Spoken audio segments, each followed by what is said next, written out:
Hi అండి, అందరికీ నమస్కారం. Welcome to our YouTube channel.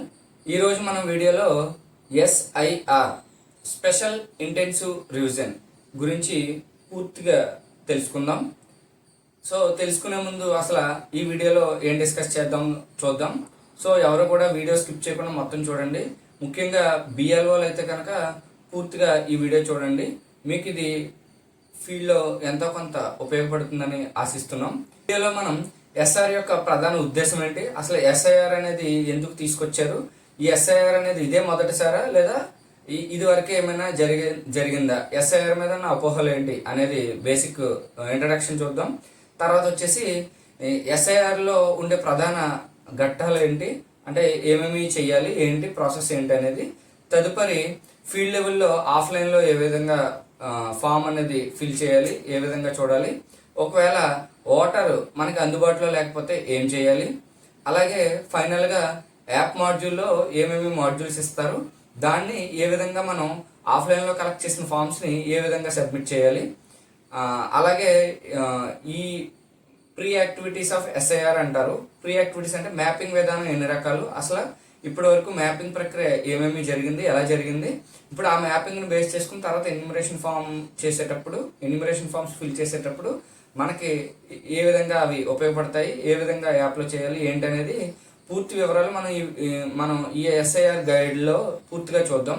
ఈ వీడియోని మరింత మీ యొక్క కొలీగ్స్ కానీ ఎవరైతే బిఎల్ఓగా చేస్తున్నారో వాళ్ళందరికీ కూడా షేర్ చేయండి. ఎవరో ఒకరికి ఎంతో కొంత మన వీడియో ఉపయోగపడినా చాలు, వాళ్ళకి మందికి ఇది సహాయపడినా చాలు కాబట్టి లేట్ చేయకుండా వీడియోలోకి వెళ్ళిపోదాం. సో ముందుగా ఎస్ఐఆర్ అంటే స్పెషల్ ఇంటెన్సివ్ రివిజన్ అంటాము. సో ఇది దేనికోసం అంటే పూర్తిగా మన యొక్క ఓటర్ జాబితాని ప్రక్షాళన చేయడానికి. అయితే ఈ ఎస్ఐఆర్కి సంబంధించి గైడ్లైన్స్ కానీ ఇదంతా ఏంటి, అసలు ఎస్ఐఆర్ కథ ఏంటి అని చెప్పేసి మనం గమనించినట్లయితే కనుక మనకి 1950 ప్రజా ప్రాతినిధ్య చట్టం అనేది ఒకటి ఉంటుంది. మనం అతిపెద్ద ప్రజాస్వామ్యమైన భారతదేశంలో ఓటు హక్కు అనే దానికి కొన్ని నియమాలు, అలాగే ప్రజాప్రతినిధులను ఎన్నుకోవడానికి కొన్ని నియమాలు, అలాగే వారు తప్పు చేస్తే చర్యలు, వీటన్నిటిని కూడా పొందుపరుస్తూ 1950 ప్రజా ప్రాతినిధ్య చట్టం అనేది రూపకల్పన చేయడం జరిగింది రాజ్యాంగం అనుసరించి చట్టం ప్రకారంగా. సో దీని ప్రకారంగా మనం ఓటర్ జాబితాని ఎప్పటికప్పుడు సవరించుకుంటూ ఉండాలి, అంటే ఎప్పటికప్పుడు ప్రక్షాళన చేసుకుంటూ శుద్ధి చేసుకుంటూ ఉండాలి. ఇందులో భాగంగానే స్పెషల్ ఇంటెన్సివ్ రివిజన్ అనేది ప్రవేశపెట్టడం జరిగింది. అందులో భాగంగా 1950 నుంచి లాస్ట్ ఎస్ఐఆర్ అంటే 2002-2005 మధ్యలో జరిగిన ఎస్ఐఆర్ వరకు 8 సార్లు ఎస్ఐఆర్ అనేది నిర్వహించడం జరిగింది. ఇప్పుడు మనం తదుపరి ఎస్ఐఆర్ అనేది నిర్వహించబోతున్నాము. సో ఇందులో భాగంగా ఇది కొత్తగా ఇప్పుడు ప్రవేశపెట్టింది కాదు, లేదా ఈ ప్రభుత్వం ప్రవేశపెట్టింది కాదు. ఇది గత ప్రభుత్వం నుంచి అంటే స్వతంత్రం తర్వాత నుంచి కూడా ఇది జరుగుతూ వస్తుంది. Under the election commission of India ఆధ్వర్యంలో ఇది నిర్వహించడం జరుగుతుంది. దీని యొక్క ముఖ్య ఉద్దేశం ఏంటంటే, అంటే ఏ యొక్క అర్హుడు ఏ యొక్క అర్హుడైన ఓటరు ఇందులో మిస్ అవ్వడానికి లేదు, అలాగే అనర్హులు ఇందులో ఉండడానికి వీలు లేదు అనే ముఖ్య బేస్ లైన్ తోటి ఈ ఎస్ఐఆర్ అనేది నిర్వహించడం జరుగుతుందండి. సో ఇందులో భాగంగా ఇది సిటిజన్షిప్కి ఏమన్నా ఉపయోగమా, లేదా దీన్ని బేస్ చేసుకుని సిటిజన్షిప్ ఇస్తారా అనే అపోహలు చాలా మందిలో ఉండడం వల్ల ఈ ఎస్ఐఆర్ మీద ఒక రకమైన భయాందోళన కూడా గత 2 సంవత్సరాలుగా ప్రజలు ఉండడం జరిగింది. అయితే ఈ ఎస్ఐఆర్ అనేది కేవలం ఓటరు హక్కుకు సంబంధించిందే తప్ప ఇది ఎటువంటి సిటిజన్షిప్ని ప్రభావితం చేయదని చెప్పి సుప్రీంకోర్టు గైడ్ లైన్స్ కానీ సెంట్రల్ గవర్నమెంట్ కానీ తెలియజేయడం జరిగింది. అలాగే మనకు 1950 యాక్ట్ ప్రకారం కూడా ఇది కేవలం ఓటు హక్కు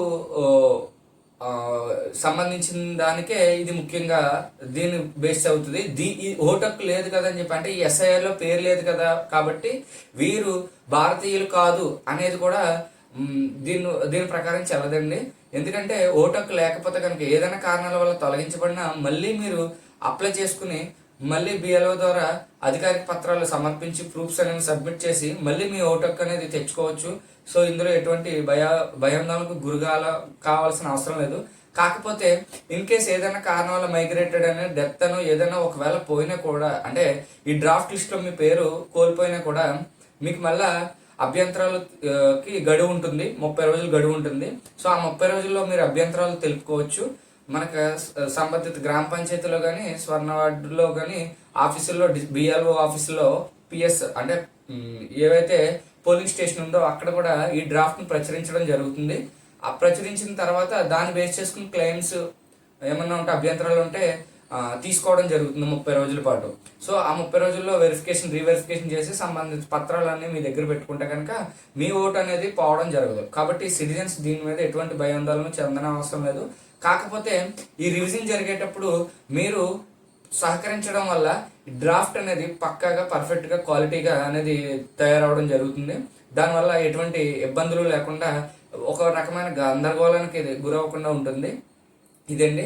అలాగే ఎస్ఐఆర్కి సంబంధించిన ముఖ్యమైన ఉద్దేశం ఇందాక చెప్పినట్టుగా అర్హులు ఓటు హక్కును కోల్పోకూడదు, అలాగే అనర్హులు ఓటు హక్కులోకి ఇంక్లూడ్ అవ్వకూడదు. అలాగే ఇంకొకటి ఏంటంటే క్వాలిటీ ఆఫ్ ఓటర్ జాబితా తయారు చేయడం దీని యొక్క ముఖ్య ఉద్దేశం. అలాగే ముఖ్యంగా ఎస్ఐఆర్ నిర్వహించడానికి ప్రధాన కారణాలు ఏంటంటే వలసలు వెళ్ళిపోవడం, అంటే పర్మనెంట్ మైగ్రేషన్స్ కానీ, లేదా డూప్లికేట్ ఓటర్స్ ఉండడం, అలాగే చనిపోయిన వాళ్ళ పేర్లు తొలగించకపోవడము, లేదా రాంగ్ఫుల్ ఇంక్లూజన్ ఆఫ్ ఫారినర్స్ అంటే విదేశీయులకి తప్పుగా మనం ఓటు హక్కు అనేది కల్పించడం, ఇలాంటివన్నీ కూడా ఈ రివిజన్లో, స్పెషల్ ఇంటెన్సివ్ రివిజన్లో మనం తొలగించడం జరుగుతుందండి. అంతే తప్ప అర్హులను తొలగించడం అనేది దీని ఉద్దేశం కాదు. సో ఇది గుర్తుపెట్టుకోవాలి మనం. ఇది ఎస్ఐఆర్కి సంబంధించిన బేసిక్ వీడియో అండి. ఇప్పుడు మనం తర్వాత చూసేది ఏంటంటే ఎస్ఐఆర్లో జరిగే కీ ప్రాసెస్లు ఏముంటాయి. ఇప్పుడు మనం ఎస్ఐఆర్ గురించి తెలుసుకున్నాం. ఇప్పుడు ఇది ఎవరికి నిర్వహించాలి ఏంటి అనేది ఇప్పుడు చూద్దాం. యాక్చువల్గా ఈ ఎస్ఐఆర్ అనేది ఎవరు నిర్వహిస్తారంటే ప్రతి ప్రభుత్వం 1200 లోపుగా ఉన్న ఓటర్లందరికీ కలిపి ఒక బిఎల్ఓని నియమించడం జరిగింది. ఈ బిఎల్ఓలు అంటే బూత్ లెవెల్ ఆఫీసర్స్ అంటారు వీళ్ళని. ఈ బిఎల్ఓలు ఓటర్కి సంబంధించిన జాబితాకి సంబంధించిన ప్రతి విషయం కూడా వీరే చూస్తారు. సో ఈ బిఎల్ఓలు మాత్రమే ఈ ఎస్ఐఆర్ అనేది నిర్వహించడం జరుగుతుంది. సో వీరు క్షేత్రస్థాయిలో మెయిన్ పిల్లర్గా యాక్ట్ చేస్తారండి. సో వీరు ఈ పనిని మొత్తం కూడా వీరే నిర్వహించడం జరుగుతుంది. ఈ పై అధికారులు వీటిని మానిటర్ చేయడం కానీ, సూపర్వైజ్ చేయడం కానీ, లేదా వీటికి సంబంధించి వెరిఫై చేయడం కానీ, రీచెక్ చేయడం కానీ, ఇవన్నీ కూడా వారు సిద్ధం చేస్తారు పై అధికారులు. సో క్షేత్రస్థాయిలో తిరిగేది, క్షేత్రస్థాయిలో ఫార్మ్స్ కలెక్ట్ చేసేది, క్షేత్రస్థాయిలో మొత్తం కూడా రివిజన్ చేసేది ఈ బూత్ లెవెల్ ఆఫీసర్స్ అండి. కాబట్టి మీరు మీ బూత్ లెవెల్ ఆఫీసర్ ఎవరనేది తెలుసుకుంటే మీకు ఈ పని అనేది ఈజీ అవుతుంది. అయితే ఇందులో మనం ఏమేమి చేస్తామని అనేది చూద్దాం. ఇప్పుడు మొత్తం కొన్ని రకాల పదాలు ఉంటాయి. ఏంటంటే మనం కొత్త ఓటర్స్ అయితే కనుక ఫామ్ 6, అలాగే డిక్లరేషన్ ఫామ్ ఎనెక్సర్ 4, అలాగే మన ఓటు జాబితాలో ఏదైనా సరి చేసుకోవాలంటే కనుక ఫామ్ 8, డిలీట్ చేసుకోవాలంటే కనుక ఫామ్ 7 అనేది ఉపయోగపడతాయి. ఇవి కాకుండా ఈ స్పెషల్ ఇంటెన్సివ్ రివిజన్లో ప్రత్యేకంగా తీసుకొచ్చిన ఫాము ఎనెక్సర్ 3, అదే ఎన్యూమరేషన్ ఫామ్ అంటాం. ఈ ఎన్యూమరేషన్ ఫామ్ ద్వారానే మొత్తం మన ఎస్ఐఆర్ అంతా కూడా తిరుగుతుంది. సో ఇది ఎన్యూమరేషన్ ఫామ్. ఇందులోనే మనకు సంబంధించిన వివరాలన్నీ కూడా మనం పొందుపరిచి సంతకం చేసి బిఎల్ఓకి అందజేయడం ద్వారా వాళ్ళు వారి యొక్క యాప్లో, బిఎల్ఓ యాప్లో, ఈసీఐ నెట్ యాప్లో అప్డేట్ చేయడం జరుగుతుందండి. సో ఒకవేళ ఇన్ కేసు ఎవరైనా వ్యక్తులు లేకపోతే, లాక్డ్ హౌసెస్ అయితే కనుక బిఎల్ఓలు 3 సార్లు సందర్శిస్తారు. అదే ఇంటిని సందర్శించి లేరని చెప్పి అప్పుడు రికార్డ్ చేస్తారు వాటి యొక్క స్టేటస్. ఇవి ముఖ్యమైన పదాలు. ఇప్పుడు మనం మాట్లాడుకునే దాంట్లో ఎక్కువ పదాలు ఇవి మనం మాట్లాడుకోవడం జరుగుతుంది.